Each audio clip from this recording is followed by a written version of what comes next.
Hello Itens, malapit na ang Asian Artist Awards ngayong December 14 sa Philippine Arena, of course, sa Pilipinas. At ang ating boys, SB19, ay may malaking ginagampanan at big deal ang pagiging representative nila sa ating P-pop culture at kasama dyan ang Horizon. Ito nga sa interview ng isang local organizer ng Asian Artist Awards sa Pilipinas ay mayroong specific award na matanggap ang SB19 at mag-perform sila.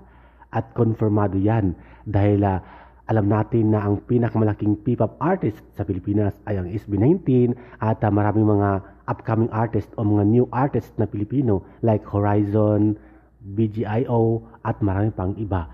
Kaya naman guys, excited ang buong bayan at buong 18s na mag-perform sa Philippine Arena ang ating boys SB19 dahil nagbabalik na sila official logo at name para sa mga fans at nagmamahal ng mga 18s para sa kanila. Kaya again, congratulations. Narito nga ang interview ng isang local organizer na naturang Asian Artist Award. And they will be performing. They're also having a collaboration with other K-pop groups.